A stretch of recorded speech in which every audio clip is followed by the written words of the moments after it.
Hola, buenas noches a todos. Hoy vamos a tocar un tema muy importante, ya que en esto debemos basar nuestra exploración general para el paciente de uveitis para poder lograr un diagnóstico acertado lo más pronto posible. Acuérdense que depende de este abordaje inicial en el paciente con uveitis y de una clasificación adecuada del tipo de uveitis que tiene el paciente, podemos llegar a hacer el diagnóstico. Muchas enfermedades inflamatorias no tienen un diagnóstico en el laboratorio que nos diga lo que está pasando en el sujeto.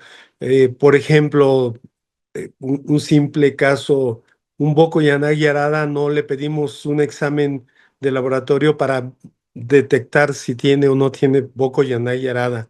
El diagnóstico se basa en la clínica en la mayoría de los pacientes con uveitis y el seguimiento nos va a dar mayor porcentaje de diagnóstico acertado de la etiología de la uveitis. Entonces, lo que nos va a hablar ahora Edgar Alan Domínguez, que es participantes, está en el servicio de uveitis en el departamento. Edgar va a hablar sobre cómo debemos abordar a los pacientes para poder llegar a un diagnóstico lo más pronto y la secuencia que debemos de tener en nuestra mente, cómo, qué le hago a este paciente, qué le pido al paciente, eh, qué me hace pensar la enfermedad que tiene o cuáles son las claves para el diagnóstico. Ya está muy bien sabido que el porcentaje de diagnóstico inicial es relativamente bajo, menor del 30%, pero con el seguimiento de los pacientes en el tiempo podemos llegar a un diagnóstico a más del 70-80% de la etiología de la enfermedad. O sea, ustedes pueden ver un paciente ahorita sin ningún síntoma sistémico y en 5 años pueden ver síntomas sistémicos de una enfermedad que fue debutada o que debutó con la inflamación a nivel del ojo. Entonces, Edgar, ya si quieres empezamos y todos van a darse cuenta que es una plática muy interesante. Gracias, Ok, Edgar. gracias, doctor. Pues buenas tardes, como ya mencionó el doctor, yo soy Edgar Alan Domínguez Rosales, ahí en el Departamento de Investigación en Nubia, y el día de hoy vamos a revisar el tema de clasificación y abordaje inicial en la uveitis. Pues para empezar vamos a definir la uveitis como la inflamación intraocular que afecta primariamente la uveitis, con el iris, el cuerpo ciliar y la coroides, con una posible expansión a retina, vítreo o córnea posterior, y que excluye escleritis, episcleritis y conjuntivitis. Este tiene una incidencia anual de 2,8 millones de casos nuevos al año. La ceguera atribuible a las uveitis es del 10% en países desarrollados y afecta a la edad de población activa en un 50%, en más o menos de 20 a 60 años. Y pues son de causas de pérdida visual significativa y disminución de la agudeza visual, menos de 20/200 por complicaciones propias de la uveitis. Entonces, algo muy importante es el contexto histórico de la nomenclatura y clasificación del son. En el 2004 se realizó el primer taller del son con el objetivo de crear un consenso internacional sobre la terminología, y el resultado se publicó en el 2005 en el American Journal of Ophthalmology. Y esto es muy importante porque antes del son, cada autor usaba distintos términos para describir lo mismo, lo que hacía que los estudios fueran incompatibles entre sí. En el 2021, el Grupo SON publica su última actualización para establecer criterios clasificatorios formales para 25 entidades uveíticas específicas, con el objetivo de reducir la variabilidad diagnóstica observando en estudios epidemiológicos previos. El SON es la estandarización de la nomenclatura de la uveitis. Entonces, el primer paso para la clasificación es clasificarla anatómicamente. La vamos a dividir en cuatro tipos. La uveitis anterior va a comprender la cámara anterior como principal sitio de inflamación, incluyendo la iritis, la iridociclitis y la ciclitis anterior. La uveitis intermedia, donde encontramos como sitio de inflamación el vitrio, y esta incluye la pars planitis, la ciclitis posterior y la hialitis. Y la uveitis posterior, en la que su inflamación principal comprende la retina o coroides y se integra la coroiditis focal, multifocal y difusa, corioretinitis, retinocoroiditis, retinitis o neuroretinitis, y ya por último la panuveitis, cuyo sitio de inflamación comprende simultáneamente la uveitis anterior, intermedia y posterior, ¿sí? En la que las complicaciones estructurales de cualquiera de las tres anteriores no deben de considerarse. Entonces, algo muy importante es que el SON nos dio también definiciones y,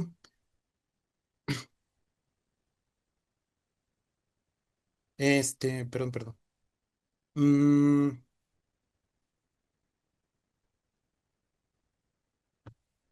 bueno, esta clasificación del SON debe de basarse en el sitio o los sitios de inflamación y no en la presencia de complicaciones estructurales, como por ejemplo, si hay inflamación en la cámara anterior y en el vitrio, deben de nombrarse como uveitis anterior e intermedia y no como una panoveitis. Y otras definiciones muy importantes según la SON era la identificación de la uveitis intermedia y la pars planitis.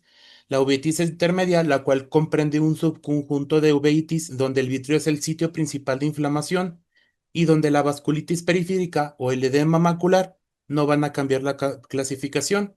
Y la pars planitis, que es una uveitis intermedia donde hay formación de bancos o bolas de nieve en ausencia de infección, enfermedad sistémica asociada. Ok, el término vasculitis también lo define la SON, como la situación en la que hay evidencia de inflamación ocular y cambios vasculares retinianos. En el último taller del SON, el término granulomatoso y no granulomatoso se sigue utilizando, pero no forma parte de los criterios diagnósticos formales estandarizados y se considera más bien una descripción clínica tradicional, útil para orientar la etiología, pero no es suficientemente específica ni reproducible para una clasificación moderna y más adelante vamos a hablar de esto. Ya ubicada anatómicamente la uveitis, la vamos a caracterizar en el tiempo en cuatro ejes importantes. Sobre el inicio lo vamos a distinguir en repentina, de inicio súbito y casi siempre sintomático, y la insidiosa, de inicio gradual y frecuentemente asintomático. Y en cuanto a la duración, es limitada a aquella de igual o menos de 3 meses de duración del episodio y mayor de 3 meses de duración la persistente. Tu curso lo dividimos en agudo si es un episodio de inicio repentino y de duración limitada. Son recurrentes los episodios repentinos, separados por igual de más o 3 meses de inactividad sin tratamiento, y crónicos los que persisten con recidivas en menos de 3 meses al suspender el tratamiento. Y ya por último, la actividad siendo inactivo cuando hay ausencia de células en cámara anterior, igual a grado cero, y una remisión cuando hay una actividad mayor o igual a 3 meses tras suspender el tratamiento. Ok, ahora para documentar la inflamación vamos a usar escalas validadas en cámara anterior y utilizando una técnica conocida como ascónico con la lámpara de hendidura de 1 por 1 milímetros. Empezamos con la clasificación de las células en cámara anterior, que va de 0 a 4 cruces, siendo 0 cuando observamos menos de unas células por campos, 0,5 cruces o también conocida como trazas cuando encontramos de 1 a 5 células por campo y que muchos consideran el umbral del son para la inactividad. Una cruz es donde hay de 5 a 15 células por campo, dos de 16 a 25 y tres de 26 a 50 y más de 50 es 4 cruces. Y ahí hay un ejemplo más o menos de lo que mide un campo en la lámpara de hendidura. La presencia de proteínas en el humor acuoso, esta es secundaria a la ruptura de la barrera hematoacuosa, que va a producir un efecto de dispersión de la luz o un fenómeno tipo Tyndall, que es aquel que conocemos como flare, y su clasificación se describe cualitativamente también de 0 a 4 cruces, en donde una cruz se va a distinguir débil y que es apenas detectable, dos cruces moderado y que se ve claro, pero con detalles del iris y cristalino visibles. Tres cruces marcado, donde vemos detalles borrosos, y cuatro cruces intenso, con un aspecto de plástico más o menos, o con presencia de fibrina evidente. Ok. Sobre las complicaciones, se deben de documentar como presentes o ausentes y con el método que las confirmó, siendo por fluorangiografía, OCT, fotografías de fondo de ojo o verde indocianina en caso de la neovascularización. Para el glaucoma, el SON distingue entre el glaucoma uvético como tal, al daño demostrado del disco óptico o pérdida del campo visual, y la hipertensión ocular va a ser definida por encima del rango mayor de 21 milímetros de mercurio o un aumento de la presión intraocular mayor de 10 desde la basal. Para el seguimiento y el monitoreo de la actividad, tenemos también términos estandarizados. Es inactivo un cuadro de uveitis cuando encontramos menos de 0 células en cámara anterior, un empeoramiento de la actividad al aumento de 2 pasos en el nivel de la inflamación o pasar de 3 a 4 cruces, y mejoría a la disminución de 2 pasos o al llegar al grado cero. Y por último, la remisión de la enfermedad es inactiva durante igual o más de 3 meses después de suspendido el tratamiento. Otros términos, como el ahorro de corticosteroides, se define como la reducción de la dosis de prednisona de 10 miligramos por día o menos mientras se mantiene un cuadro inactivo. Y para la agudeza visual, el SOM va a recomendar informar tasas de ganancia o pérdida en lugar de la última agudeza visual medida, ya que tiene sesgos de selección. El estándar es utilizar la tabla ETDRS y se reportan cambios en 3 líneas, lo que se consideraríamos como pérdidas o ganancias significativas. Para el vitrio también utilizamos una escala, se llama escala de Nussenblatt y se puede realizar con oftalmoscopía indirecta, que va de 0 cruces, donde el vitrio claro deja ver un disco óptico perfectamente visible, a 4 cruces, donde el disco no es visible. En esta clasificación también se pueden hacer un conteo de células por campo, pero es de difícil valoración al ser grandes cantidades, por lo que la visibilidad retiniana nos permite hacer una mejor descripción clínica. Y hay que distinguir que el grado de opacidad vítrea es el mejor indicador de inflamación activa en la uveitis intermedias y posteriores. Y aquí tenemos un esquema fotográfico de la opacidad vítrea o haze vítreo en el que apreciamos de izquierda a derecha un grado más alto de la actividad según las estructuras del nervio óptico visibles, y debajo de ellas encontramos la correspondiente nomenclatura en cruces en cada fotografía. Bueno, y con esto cerramos la parte de la nomenclatura y vamos a pasar al abordaje clínico, que en la práctica es donde, como ya mencionó el doctor, es donde más se gana al realizar un diagnóstico. Y en esta parte voy a nombrar ejemplos diagnósticos para cada punto importante. El pilar del diagnóstico en la uveitis va a ser la historia clínica. Se estima que el 90% de los diagnósticos puede establecerse basándose únicamente en ella, por lo cual debemos realizarla de forma detallada y minuciosa. También debe de ser estructurada y debe de incluir edad, género, raza, ocupación y en el padecimiento actual el motivo de la visita, la duración del cuadro y los síntomas en orden cronológico. Una historia clínica debe ser detallada y debe de incluir antecedentes heredofamiliares, antecedentes personales no patológicos, antecedentes personales patológicos y antecedentes sociales y de historia sexual, que son frecuentemente omitidos en las evaluaciones oftalmológicas, pero que son críticas para la evaluación de un paciente con uveitis, así como el historial de medicamentos que consume cada paciente. La edad nos va a orientar fuertemente al abordaje.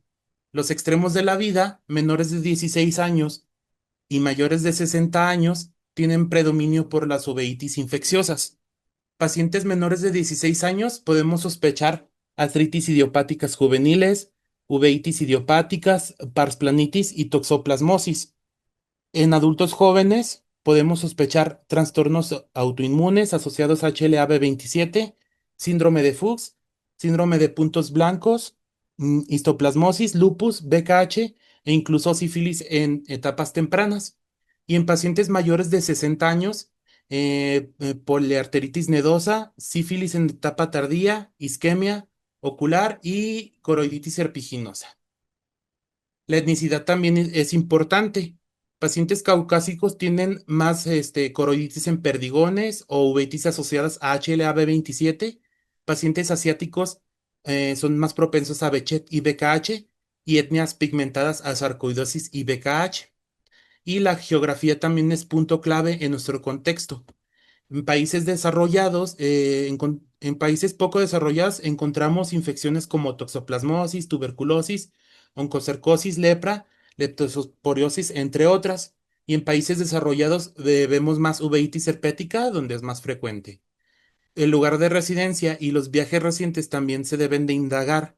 Lugares con ríos o cuevas nos hacen sospecha de infecciones por histoplasma, lugares con bosques, enfermedad de Lyme, y en América Central y del Sur es habitual el contagio por cisticercosis. La historia social puede revelar el diagnóstico directamente. Por ejemplo, un fontanero o trabajador del alcantarillado puede ser sospechoso de leptosporosis. Pacientes que consumen carne cruda o tienen contacto con gatos, nos hace sospechar de toxoplasmosis, el contacto con cachorros con toxocariasis y usuarios de drogas intravenosas nos pueden dirigir a endoftalmitis endógenas o infecciones por VIH. Y el uso de medicamentos como los bifosfonatos son causa de cuadros uveíticos. Terapias inmunológicas nos pueden causar vasculitis retinianas e inflamaciones similares al VKH.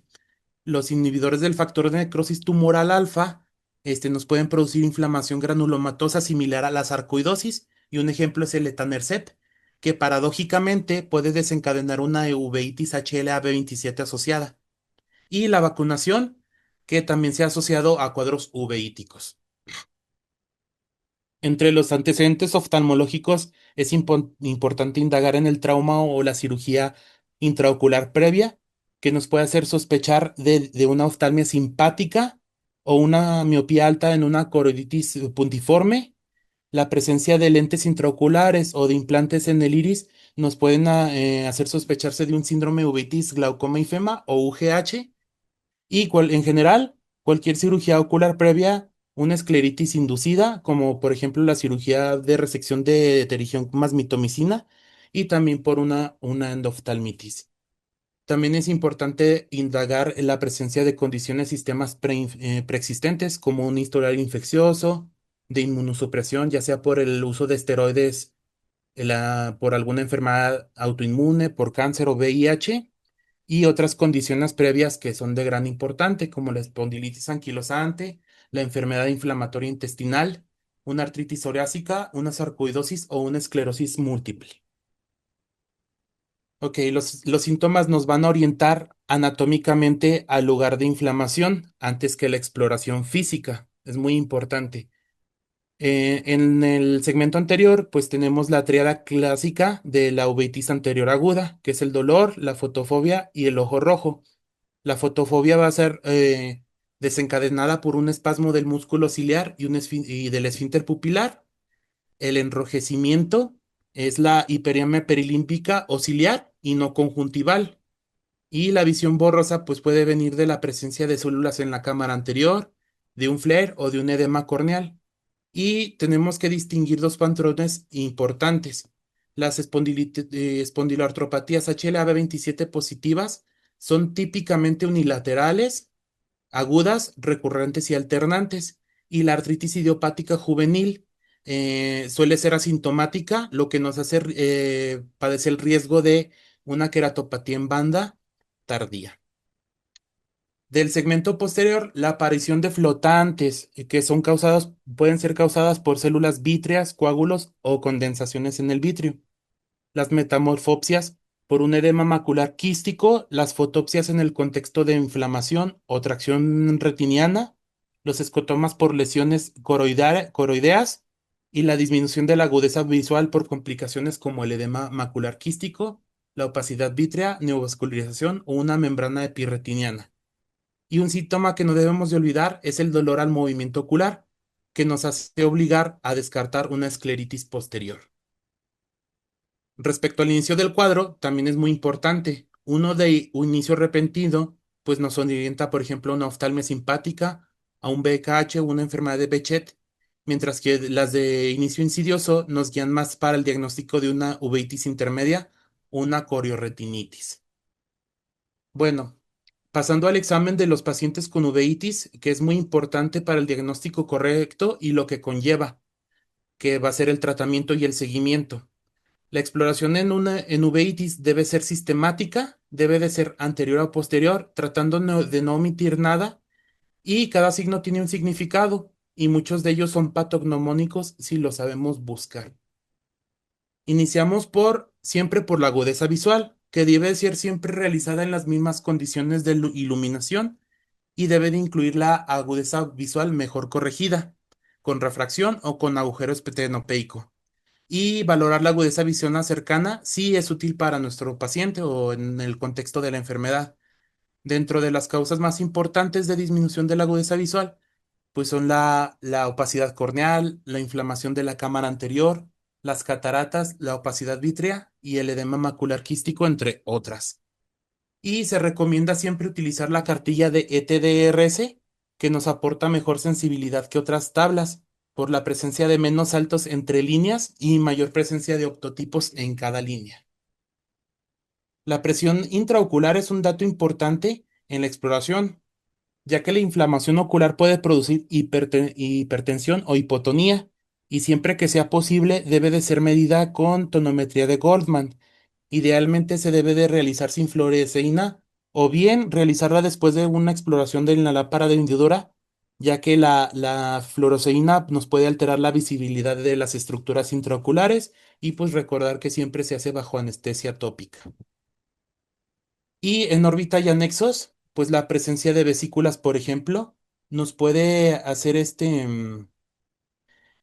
nos puede hacer el diagnóstico de un herpes simple, como por ejemplo en esta foto que encontramos lesiones de herpes simple en alrededor de la órbita. Mm, o en esta otra que también perdón, esta es de por herpes zóster y esta lesiones similares en el contexto de un paciente con herpes simple.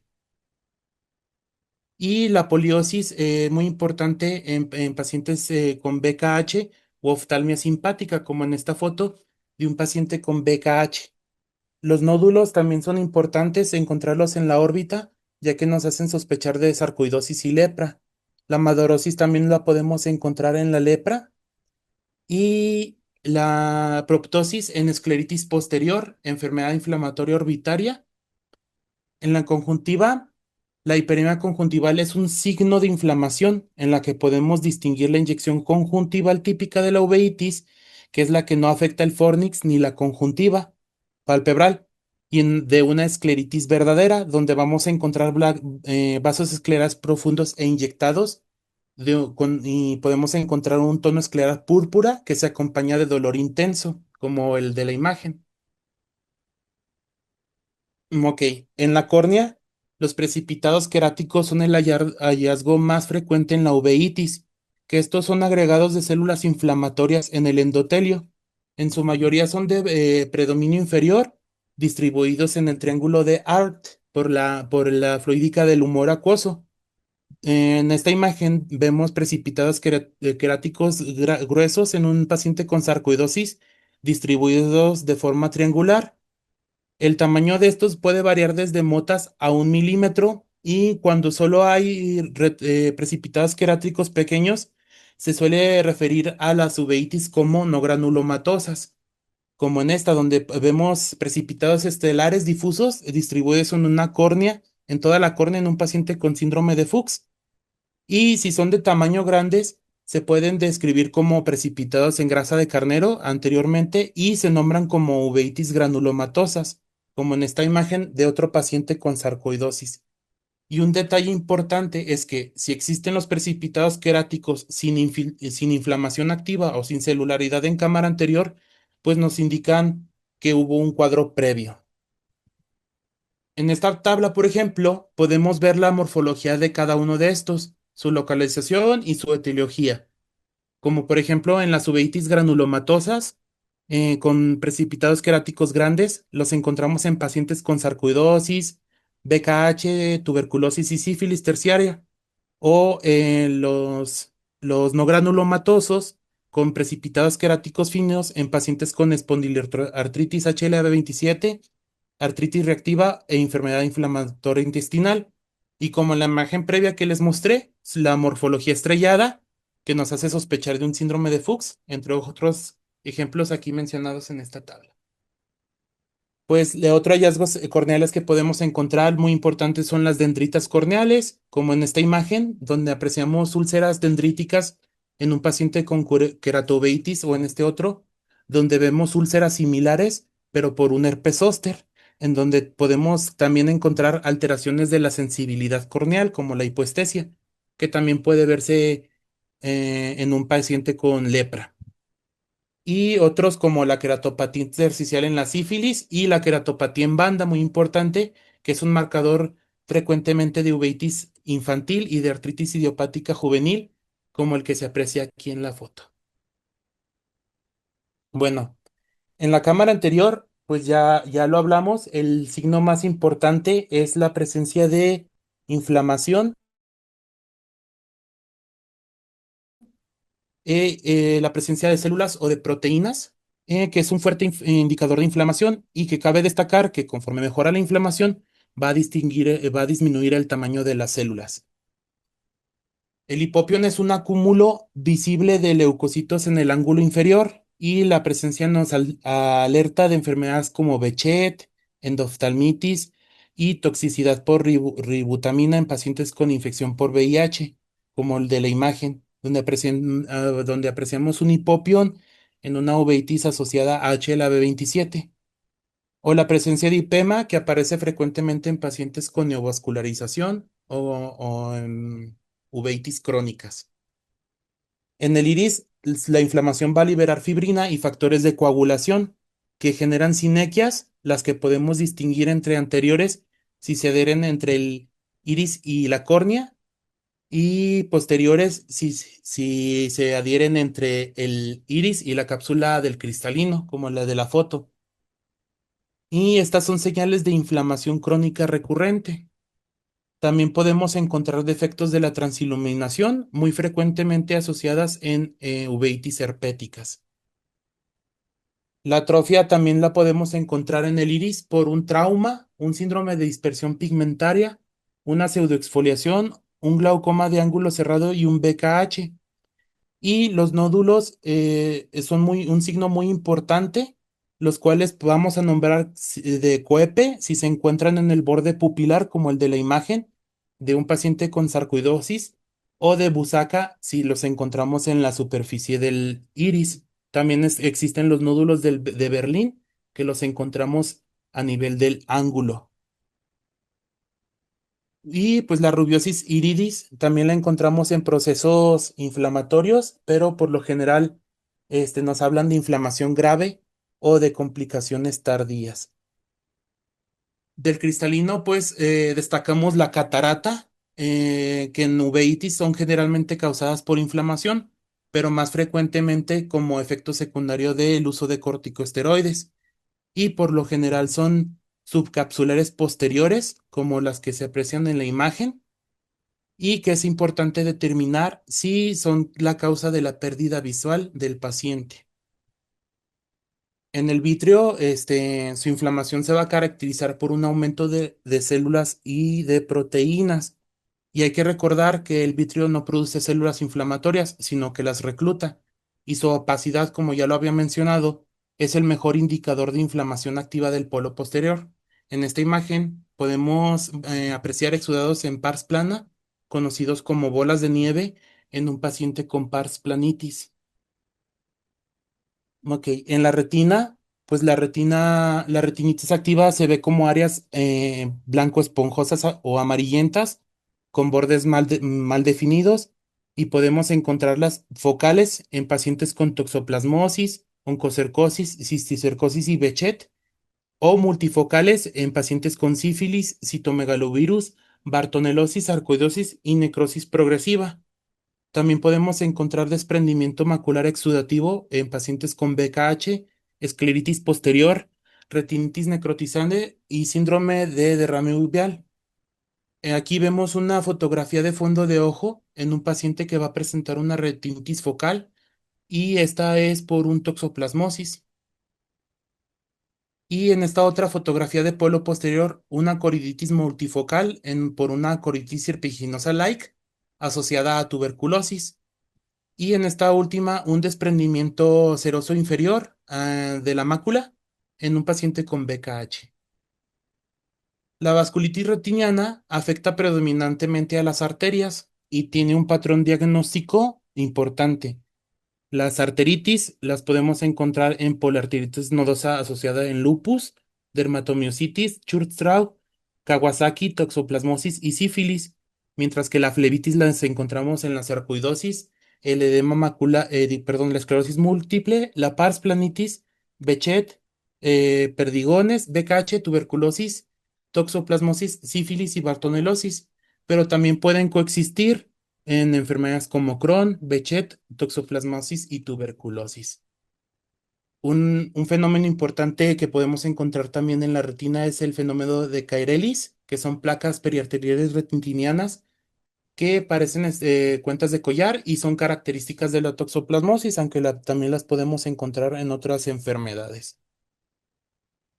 Ok, pues muy importante también las complicaciones uveíticas que observamos en el polo posterior, como el agujero lamelar, la membrana epirretiniana, la neovascularización retiniana, el síndrome de Morning Glory en pacientes con BKH y oftalmia simpática, tracciones en toxocariasis y desprendimientos de retina exudativos en cualquiera. Y sobre la coroides, pues la podemos dividir en focal y multifocal y a su vez dividirlas en infecciosas y no infecciosas. Las coroiditis focales infecciosas pues, las podemos ver en el contexto de tuberculosis, toxocariasis, nocardia, candidiasis, chikungunya y las no infecciosas en sarcoidosis. Las multifocales las podemos encontrar en infecciosas en histoplasmosis, tuberculosis, virus del Niro y Cryptococcus occidental, y las no infecciosas, pues, en más enfermedades como sarcoidosis, coroiditis multifocal idiopática, corioretinitis en perdigones y coroiditis pontiforme interna o serpiginosa. Como en esta imagen que vemos un granuloma o una corioretinitis en un paciente con toxoplasmosis y esta que encontramos también lesiones coroidales en un paciente con criptococos.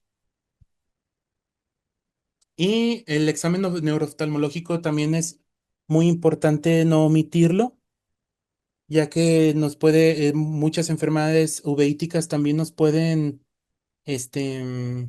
modificar la pupila, por ejemplo, una miosis por las sinequias posteriores que ya valoramos, una midriasis en un síndrome de Posner-Schwarzman, una disociación luz cerca en una neurosífilis y virus del herpes zóster, un defecto pupilar aferente relativo en una neuritis óptica. Y el estado del nervio óptico también lo debemos valorar para realizar un diagnóstico diferencial con una neuritis óptica y una esclerosis múltiple, una sarcoidosis o una sífilis. Y pues pasando al abordaje paraclínico, em, pues debemos utilizar pruebas paraclínicas complementarias ya lo mencionado, a la exploración física y a la historia clínica. Realizar este abordaje es de mucha importancia para encontrar la etiología precisa, ya que del 30 al 50% de las uveitis tienen una causa identificable y mediante estudios dirigidos que nos pueden hacer dirección a un mejor tratamiento. No se debe de solicitar un panel indiscriminado. Los estudios siempre se les seleccionan según su localización anatómica, presentación clínica y sus factores de riesgo, como los que ya hablamos. Y debemos diferenciar si es una causa infecciosa o no infecciosa, ya que puede ser devastador iniciar un tratamiento inmunosupresor en un paciente con un contexto infeccioso. Y siempre debemos tener un abordaje sistemático que nos ayude a evitar sobrediagnósticos, reducir costos para el paciente y que nos orienta a un tratamiento oportuno y racional. Entonces, aquí vamos a ver un algoritmo de abordaje general, iniciando por el primer paso, que ya hablamos sobre él, sobre la historia clínica y el examen ocular. Y el segundo paso, si sospechamos una patología infecciosa, pues dirigir el panel infeccioso adecuado según el contexto.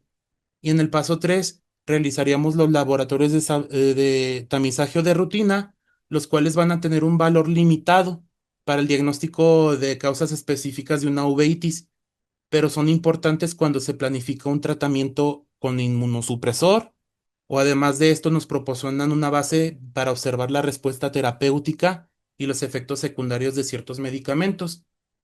Y posteriormente ya realizaremos estos estudios dirigidos y confirmatorios, perdón.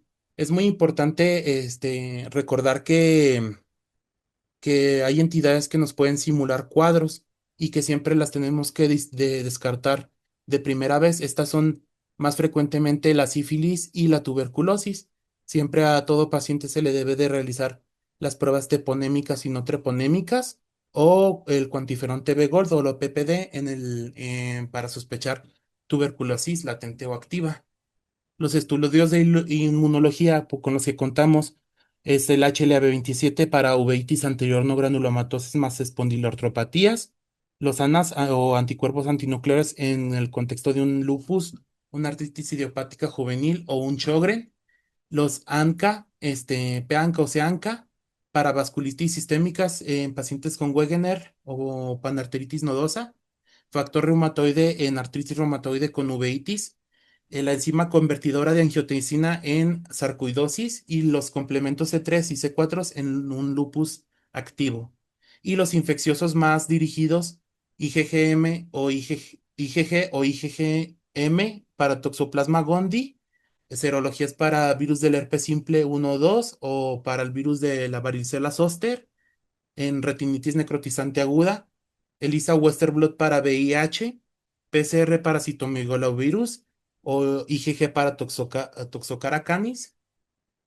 Y pues por último, también podemos solicitar estudios radiológicos para ciertas entidades. Por ejemplo, en el contexto de la sarcoidosis, radiografías de tórax o de tuberculosis, o si ya nos pasamos a una esclerosis múltiple, pues podemos solicitar resonancia magnética de cerebro o de órbita si vemos compromiso retroorbitario en pacientes con proptosis, o una tomografía lumbar o de pelvis y de articulaciones cuando hay sacroileitis, artritis reactiva o cuando vemos un paciente que tiene un HLA-B27 positivo. Y pues sería todo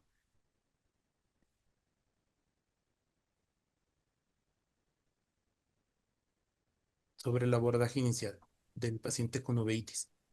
Muy bien, Alan. Sí, yo creo que está muy completo.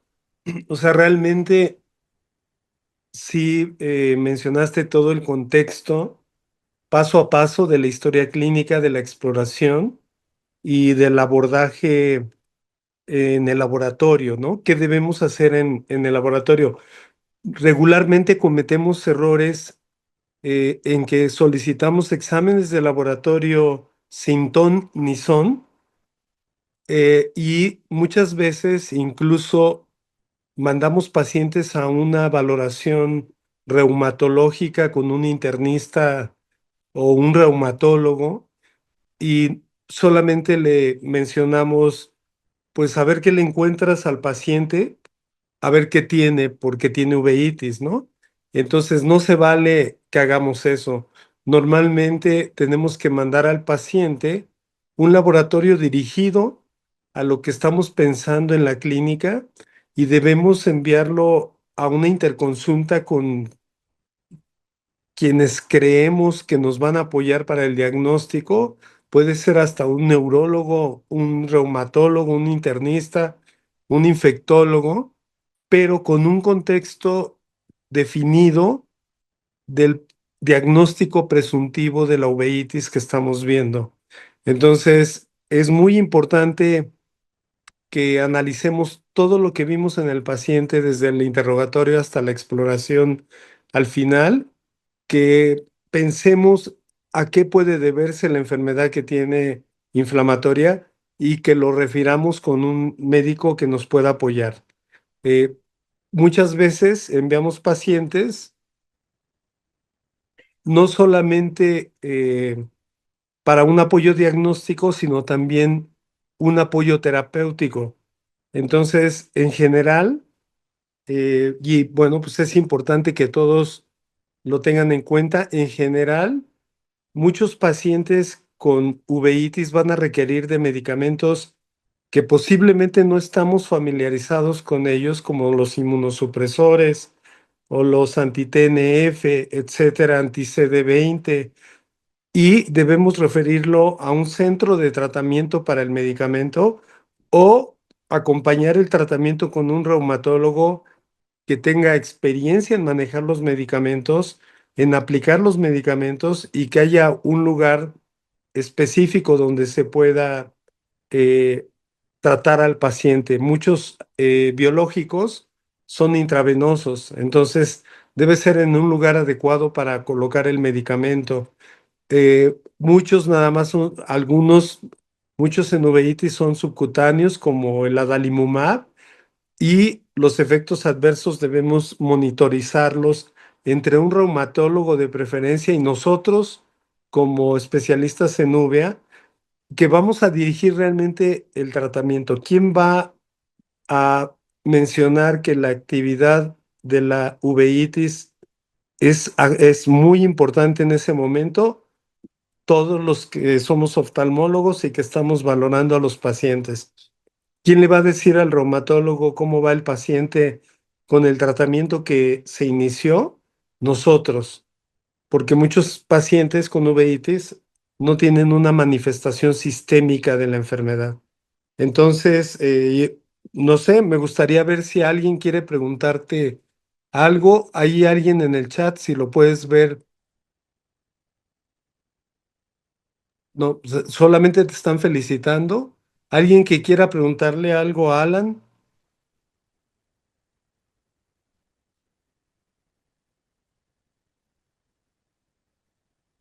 Ovidio, ¿quieres agregar algo? No, doctor, la clase estuvo muy completa. Felicidades, Alan. Muy bien, muy bien. Bueno, entonces, si nadie quiere comentar o preguntar algo, con este inicio del curso de uveitis y con, obviamente, con la clase anterior, eh, vamos a abordar cada tema por separado. El siguiente tema vamos a hablar sobre tratamiento médico en uveitis y después tratamiento quirúrgico y vamos a tener varios invitados probablemente para cada uno de los temas. Entonces esperamos que nos veamos en 8 días. Saludos a todos y gracias. Muchas gracias, buenas noches. Muy bien, Alan, Buenas hasta noches. luego. Gracias. Buenas noches.